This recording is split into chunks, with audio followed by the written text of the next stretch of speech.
pode mais elas. E falando de um tema super importante para as mulheres, saúde mental no trabalho. Estamos aqui reunidas com mulheres super empoderadas para falar desse tema. E uma delas é a Cláudia. Aliás, cada uma das mulheres aqui trabalha numa empresa, ou já trabalhou em alguma empresa, ou sabe falar de saúde mental no ambiente de trabalho. Cláudia, você é bancária. É um dos... Olá, boa tarde, boa noite, bom dia, primeiramente. Olá! Mas realmente é uma das atividades que mais tem questões relacionadas a problemas psicológicos, mentais, enfim, relacionados à atividade, né? Acho que fica apenas atrás dos professores e dos profissionais de saúde. Então, é sim uma atividade que causa bastante estresse, ansiedade, depressão. Temos muitos problemas, muitos casos e quanto mais se fala, aí tem aquela questão assim, quanto mais se fala, parece que mais aparece. Nunca tinha tanto, isso é porque falam muito. Não é porque antes só essas pessoas não eram vistas que estavam doentes já, né? E não era visto. Eu não acho que os casos aumentaram porque... Claro que aumentaram as situações, e acho que por isso que também aumentaram os casos, mas eu entendo que muito é porque as pessoas estão percebendo que estão adoecendo, estão procurando ajuda, estão virando estatística, e não eram antes. Eu acho que tem muito a ver com isso. Mas assim como eu e a Anete, que é a nossa psicóloga aqui também, né, podemos falar sobre esse assunto, a Cíntia, poxa, trabalha com recrutamento de pessoas, RH, deve viver isso também muito dentro do ambiente de trabalho.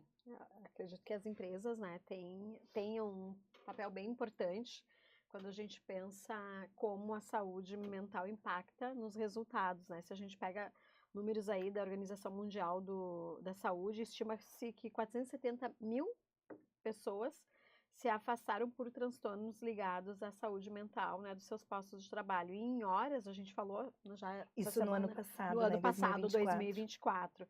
A gente está falando aí de 12 bilhões de dias úteis perdidos. Então, se a gente falar em economia, em tudo que representa o trabalho, né, geração de renda para as pessoas, a gente também está perdendo através do impacto da saúde mental nos ambientes de trabalho.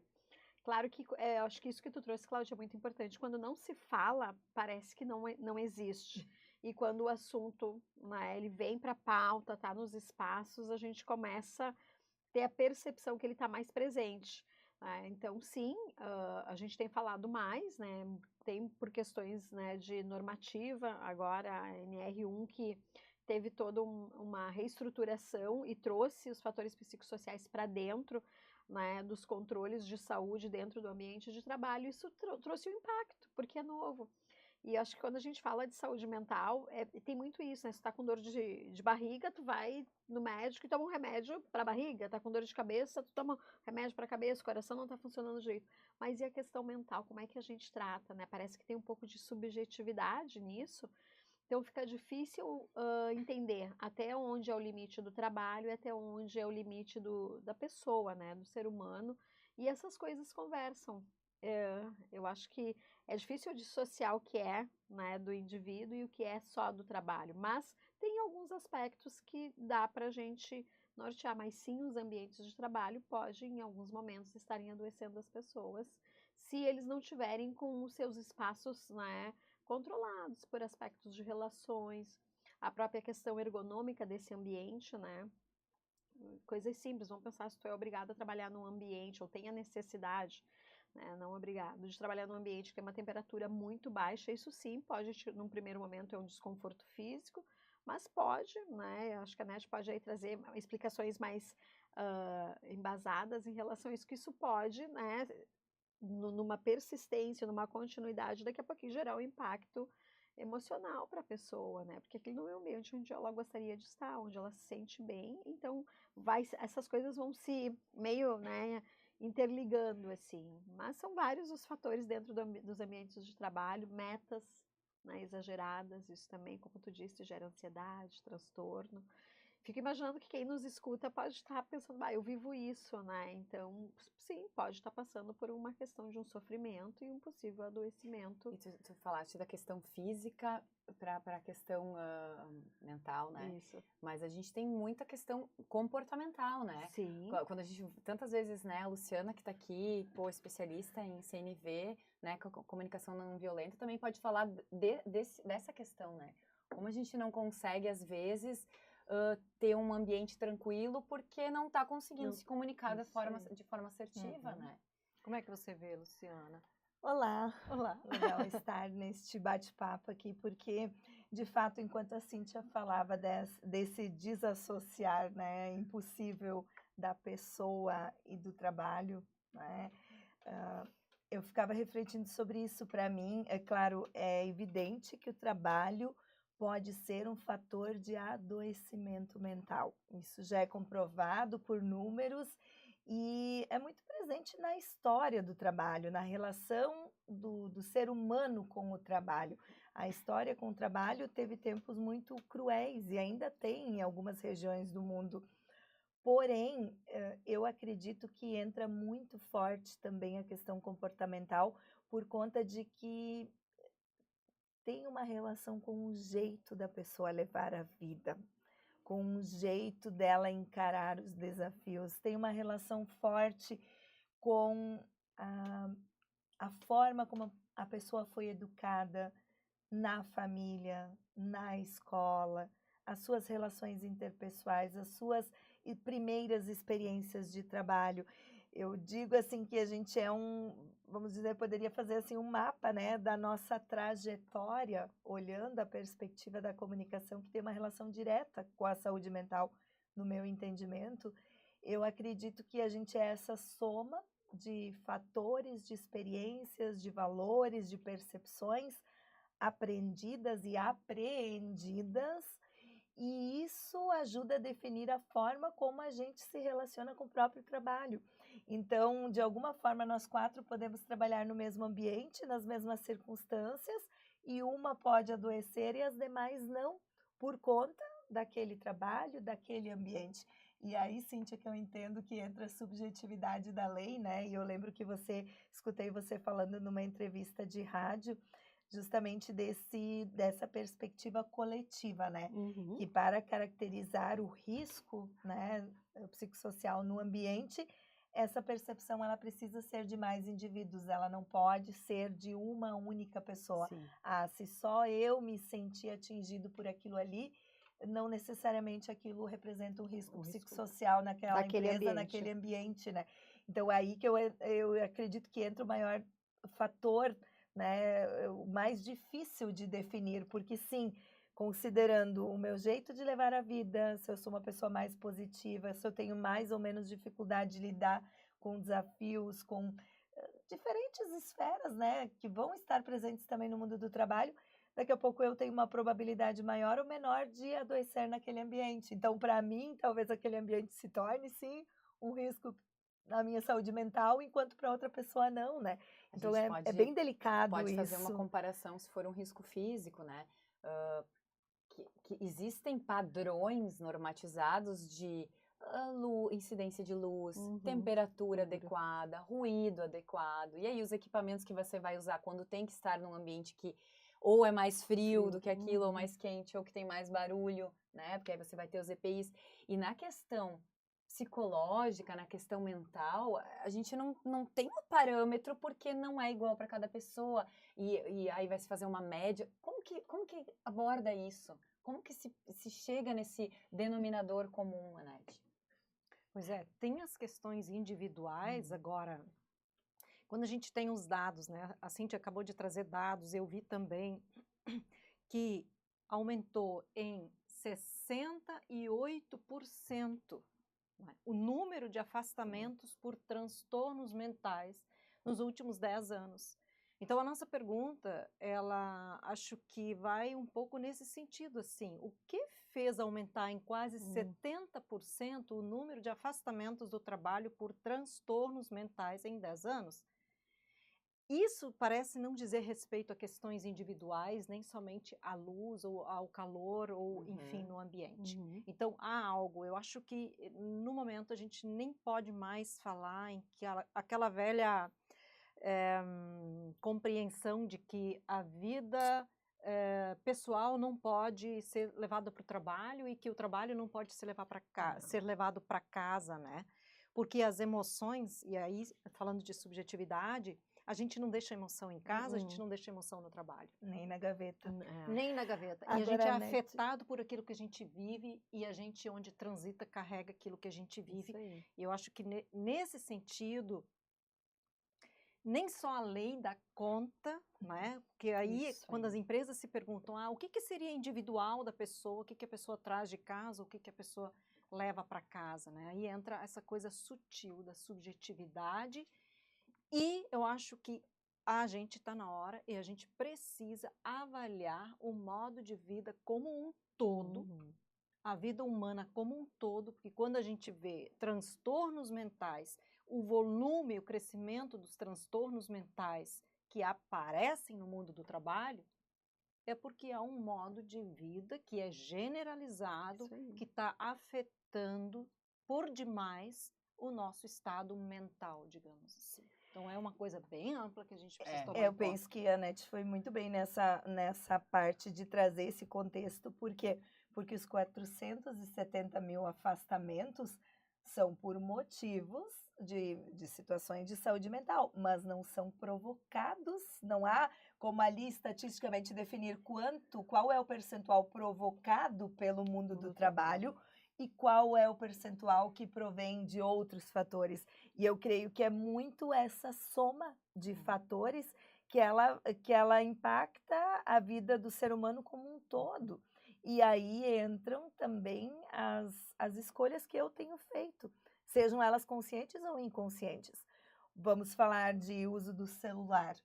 É uma escolha que eu faço utilizar, para muitos talvez pareça inconsciente, mas é uma escolha. Eu poderia não usar. Então, quantas escolhas nós fizemos quase que no piloto automático que estão se somando nesses impactos que alguma coisa tem, né? E eu acho que entra, desculpa, Não. eu acho que entra também a relação com o trabalho em si. Acho que quando a Nete traz a gente rever esse modo de vida, qual é a nossa relação com o trabalho, né? Porque isso também talvez nos dê alguns indicativos assim de quando o trabalho está sendo algo que possa afetar a nossa saúde, né? E às vezes a gente não tem essa percepção, né? Que o trabalho está sendo algo danoso à saúde. Então, primeiro eu começo a achar, né, e daí eu vou falar muito dos relatos que eu escuto dentro, né, das empresas. Primeiro começa com coisas relacionadas, eu não gosto de fazer isso, é fulano que está pegando no meu pé, o meu colega que não é bom, e daí começa, né, então tu começa a olhar para o ambiente, essas coisas são no ambiente de trabalho. Agora, daí quando tu vai, conversa com a pessoa, entende para ela por que essas coisas, para ela tá tendo uma percepção tão forte, também vem carregada de outras experiências, outras vivências. Agora, o que é que tem mais peso na hora de uma tomada de decisão? Porque muitas vezes até a gente pergunta, se tu parasse de trabalhar aqui, resolveria o teu problema? E as pessoas não têm essa certeza. Claro, o que resolveria o problema? Sabe que Mas é uma algo coisa que eu digo seguidamente, assim, que Uma eu me boa levo pergunta. junto para onde eu vou.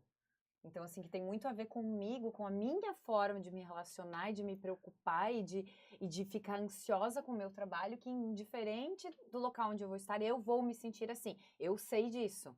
Ah, mas aí tu estar trabalhando num ambiente que piora isso e tu pode escolher um outro, ok. daí, Mas eu entendo, assim, a posição da NET no sentido de, quando a gente olha para essa lei, para a normativa, a gente pode se questionar essa questão. Começou no trabalho ou o trabalho só agravou? Começou fora do trabalho, só que respingou na empresa porque a pessoa se afastou, né? Aí a gente talvez tenha que ter essa dúvida. Mas a preocupação da NET, ela é mais ampla.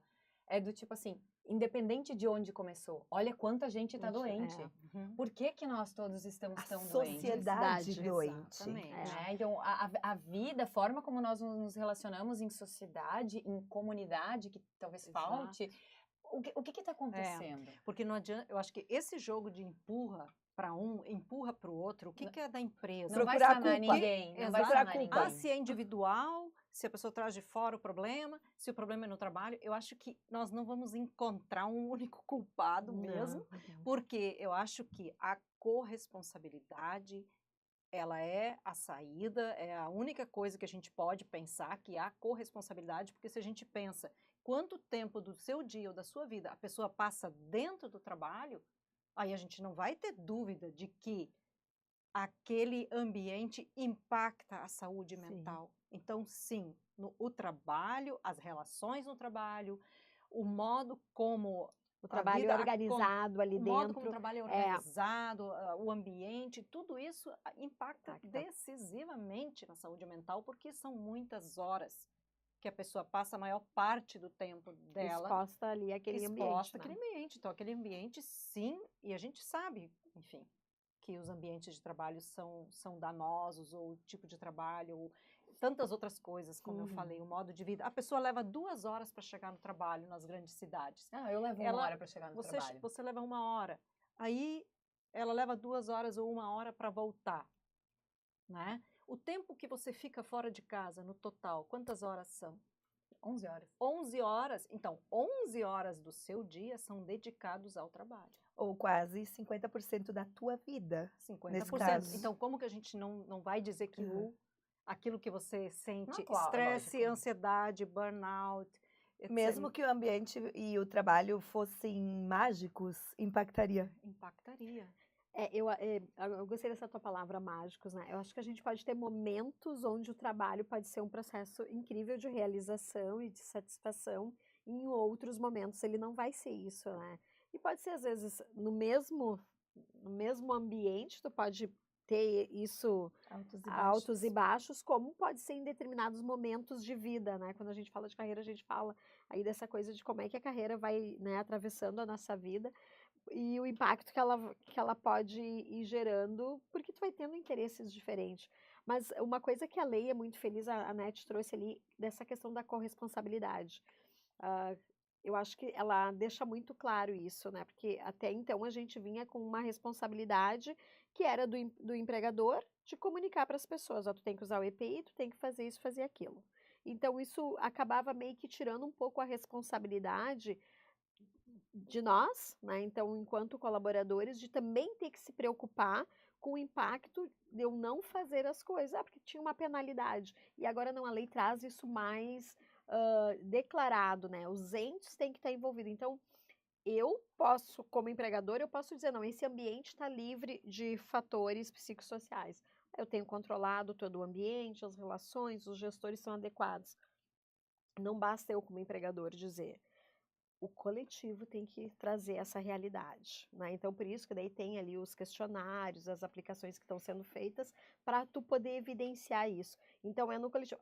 Vai aparecer 1 ou 2, e isso é uma coisa interessante que eu tenho buscado falar. Não significa que porque se a maioria disser que é bom, que a gente não vai fazer nada. Eu acho que também tem que ter um cuidado, porque a gente está falando de pessoas, e cada indivíduo tem sua importância, né? Porque é com todos que a gente faz.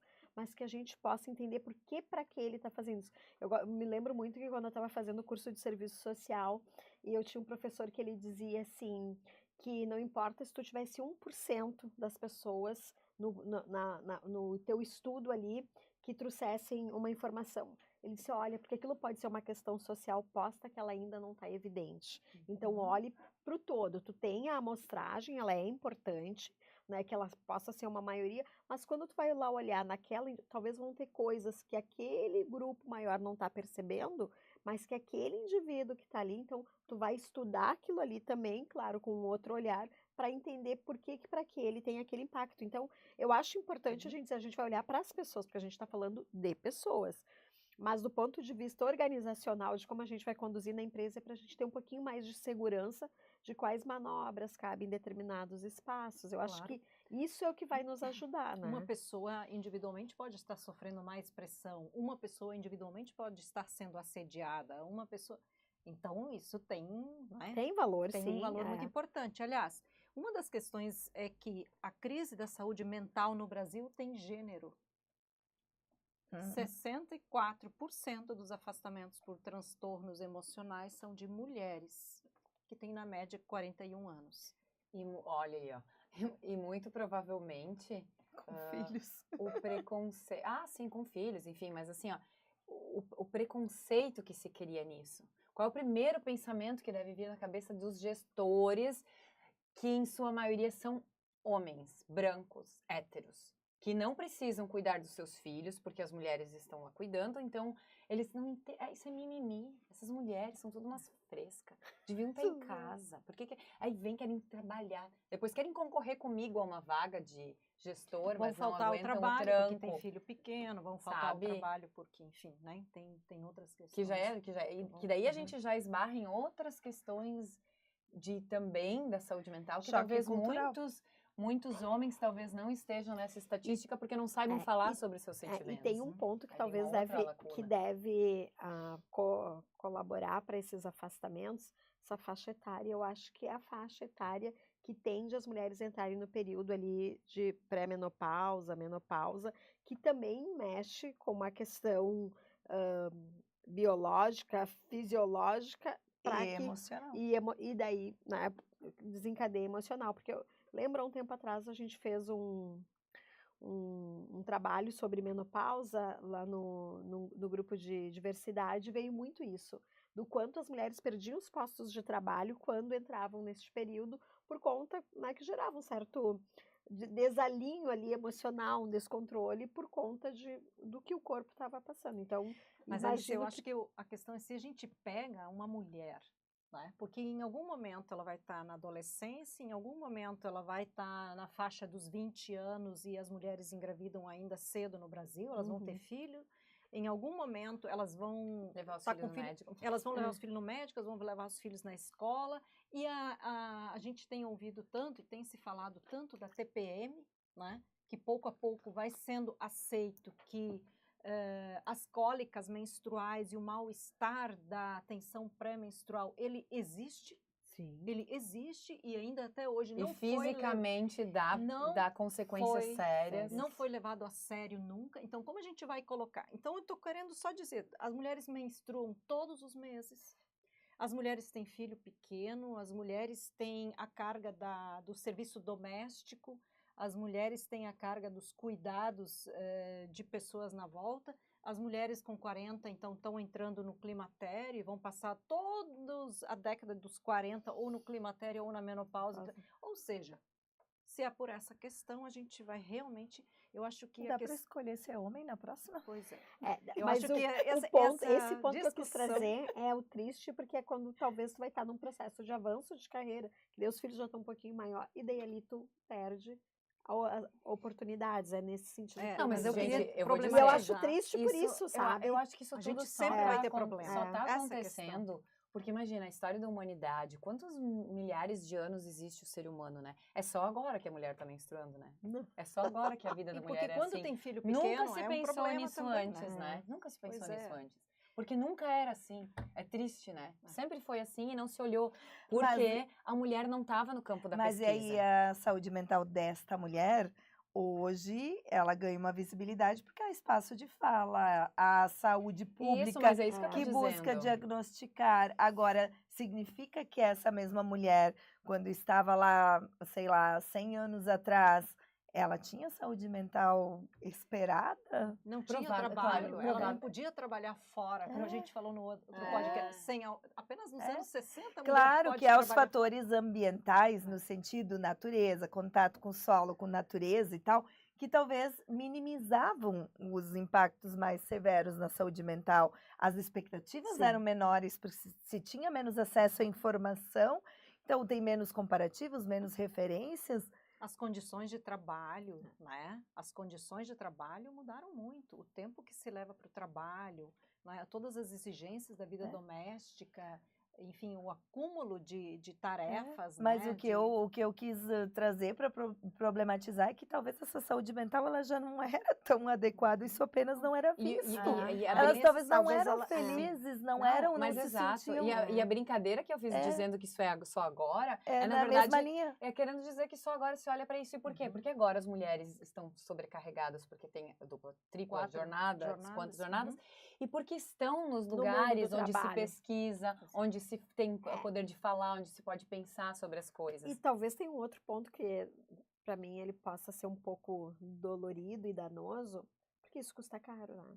Então, talvez por isso que se fale. Ah, sim. Porque se não Tá- custasse caro, Exato. O talvez capitalismo está perdendo continuaria, dinheiro com isso. Então, talvez continuaria algo Isso. silenciado, algo sem muita... Porque certamente Legalidade. afetou o bolso de alguém. Porque ali na roça, a mulher também tinha 10 Sim. filhos para alimentar, a roupa para lavar, A o trabalho da mão. roça para fazer, a horta para plantar e N outras Uhum. atividades em torno disso. Uhum.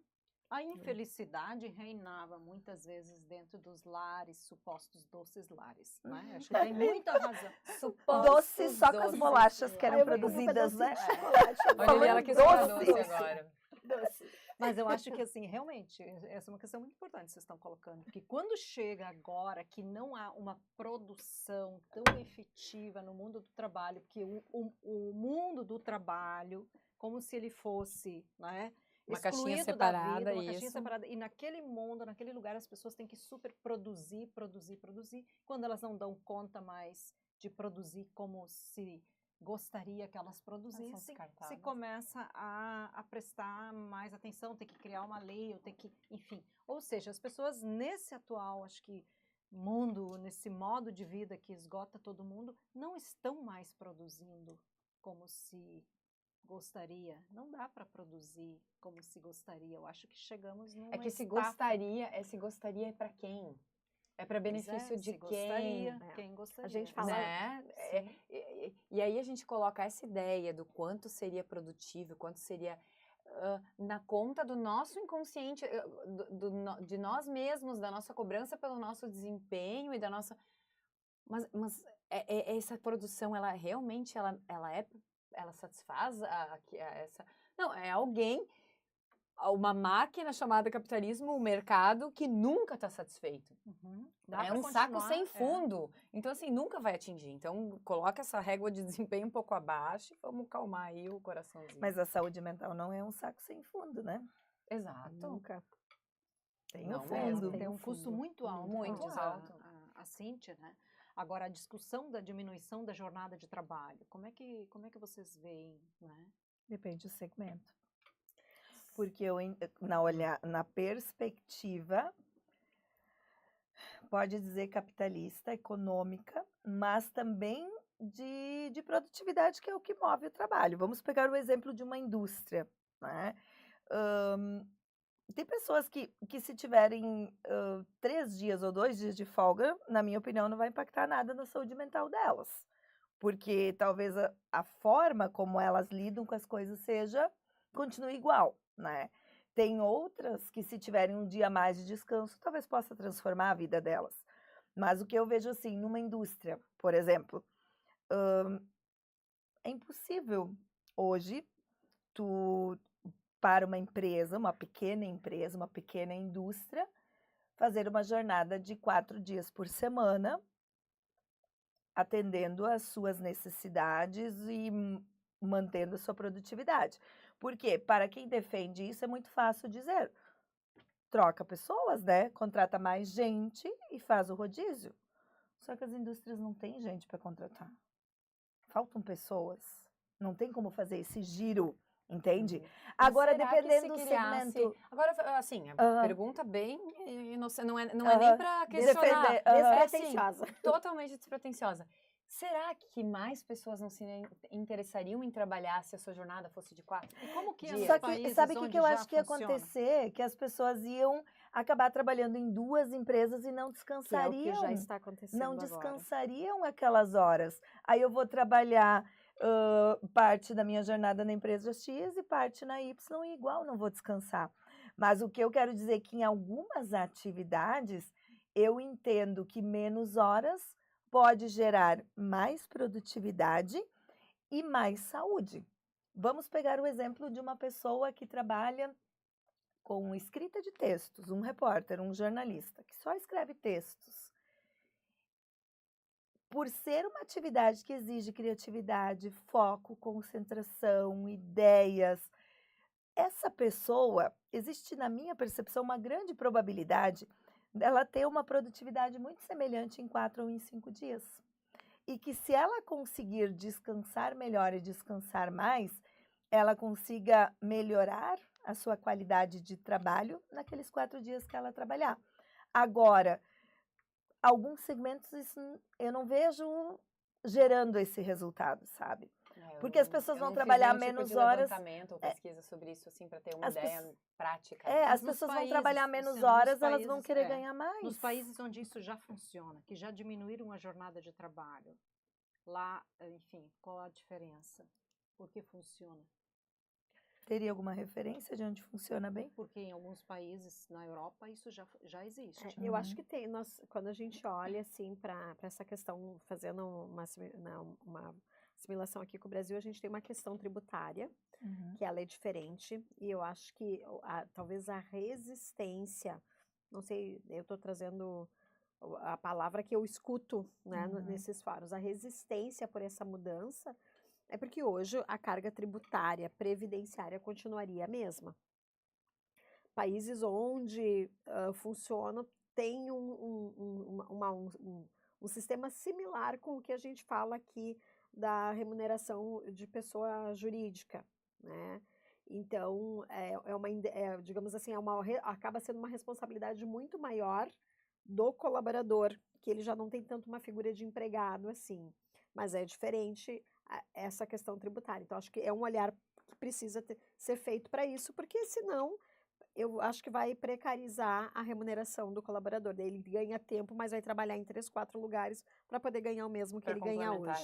Porque aí a gente tem uma questão de país pobre, né? Então, acho que tem esse ponto assim também importante. Um outro ponto que a gente tem uma mão de obra disponível que ela é pouco técnica, pouco qualificada, e isso faz o que esse subemprego. As pessoas vão trabalhar nos postos de trabalho de uma carga horária mais extensa, ou vão trabalhar nessas jornadas, vão pegar o comércio, vão pegar assim, vão pegar mega supermercados, grandes lojas de supermercado. Me chama a atenção, assim, porque eles trabalham de segunda a segunda, não para nunca, né? É sempre.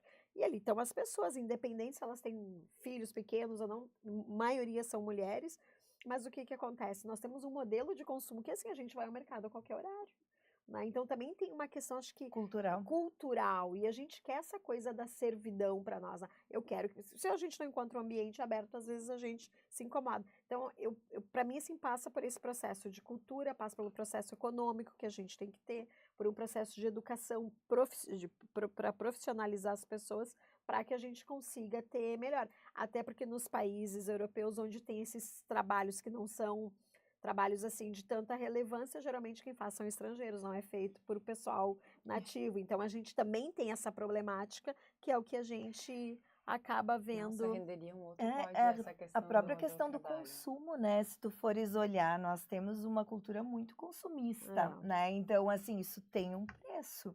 Aquele dia nós estávamos numa roda de conversa, na informalidade, falando aí de um estilo de vida diferente, que aí tu pega a pessoa, ela precisa trabalhar menos, por quê? Porque ela tem menos necessidades, ela não precisa tudo que a gente acha que precisa, em termos de roupa, de posses, de veículos, de casas, de recursos financeiros, de viagens.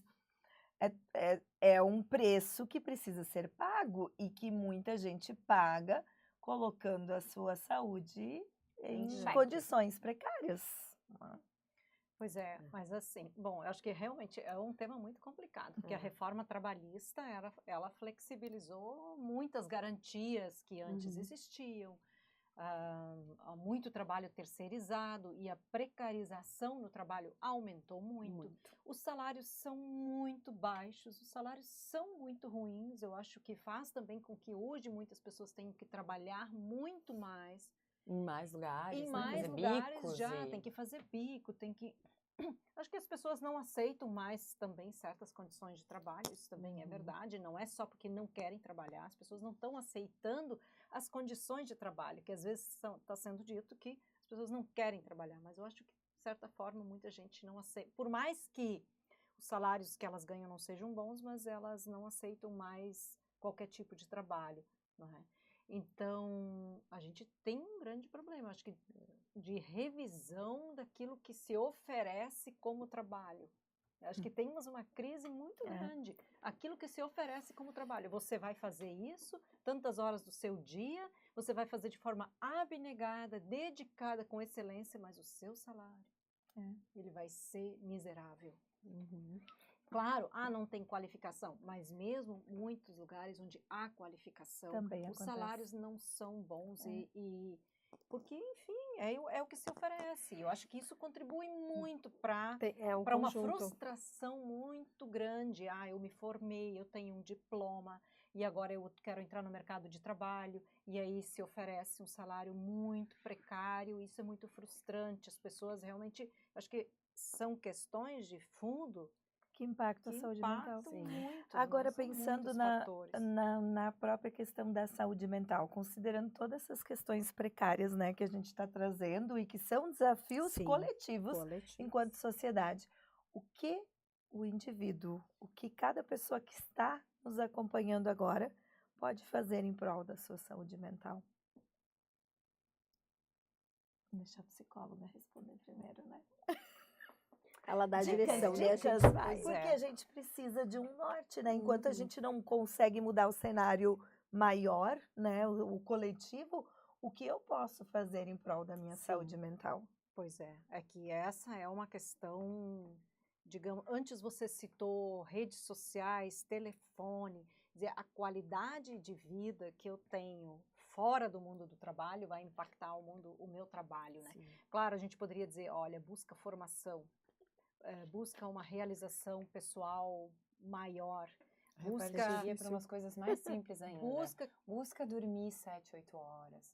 Busca, né? Não acho? Busca se alimentar um pouquinho melhor.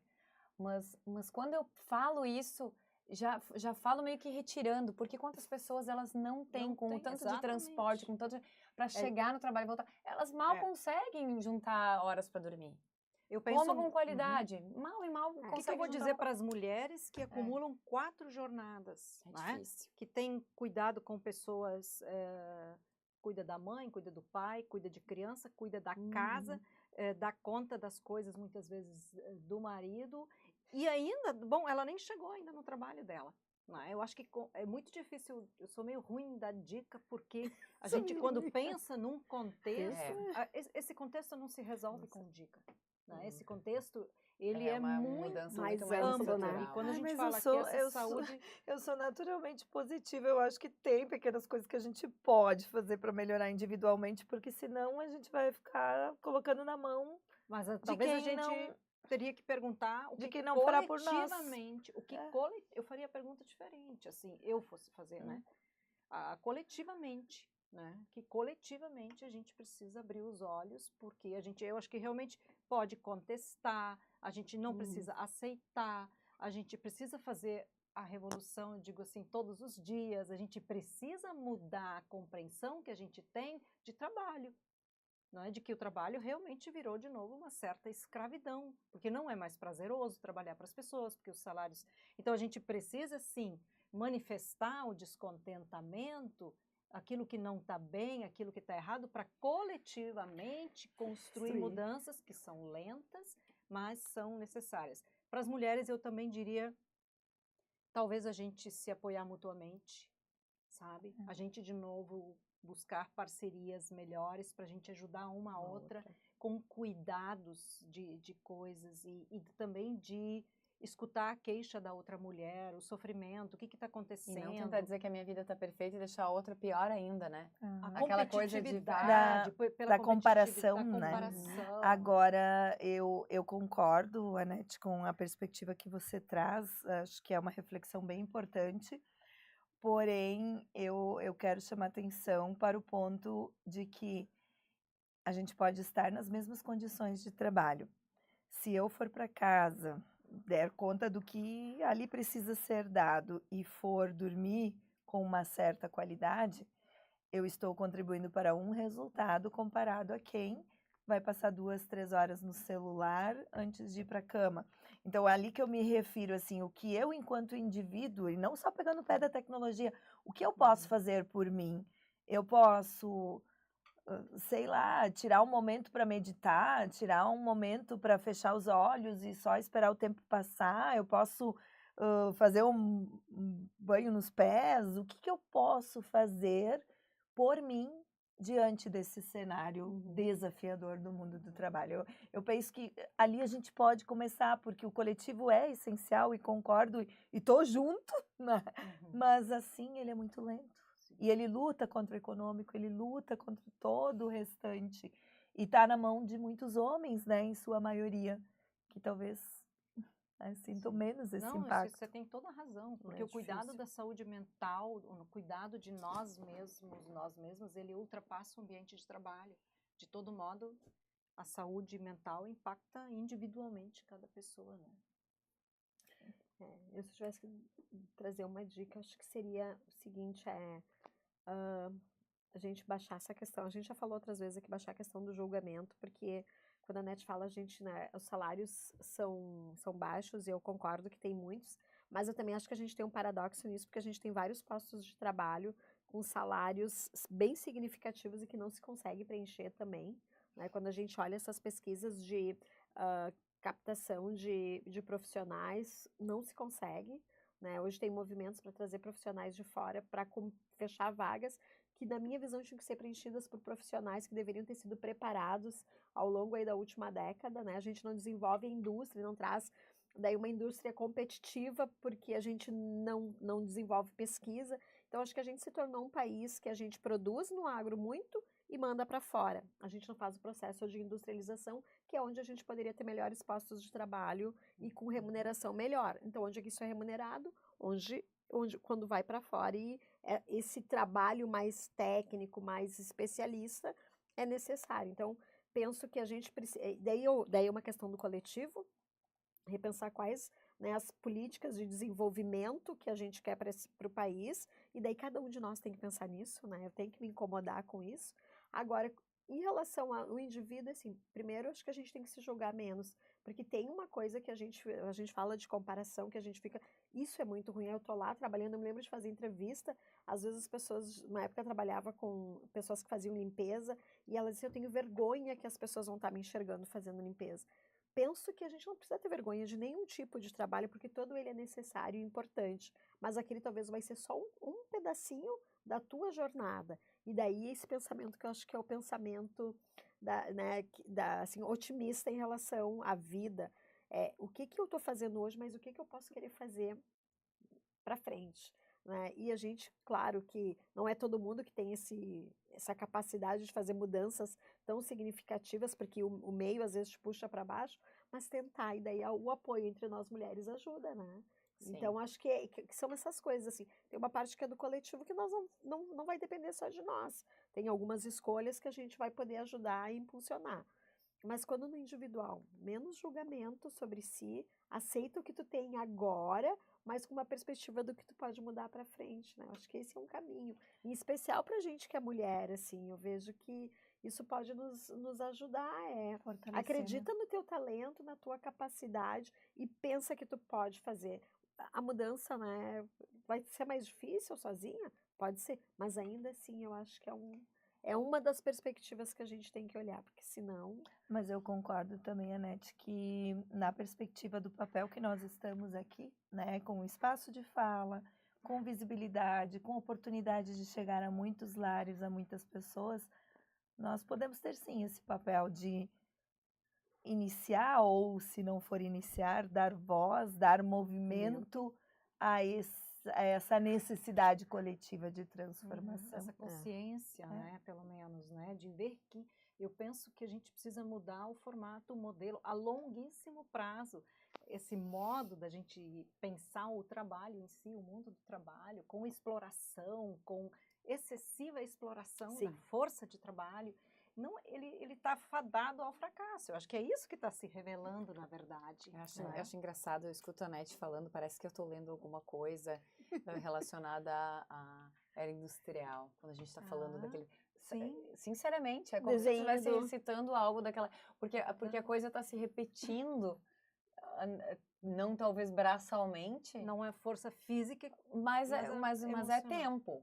Vamos pensar que é tempo. O tempo dedicado, né? O esforço que seja mental. Mas, enfim, isso o desafio. A gente não pode encerrar um podcast, um bate-papo sobre saúde mental, sem falar o óbvio que precisa ser dito. Não lute sozinho contra os problemas de saúde mental. Busque ajuda, busque apoio, busque um profissional capacitado, busque saúde pública. Peça ajuda, porque é isso que vai poder fazer diferença quando não tiver outras forças, quando não tiver rede de apoio, quando não tiver aquilo que pode gerar transformação.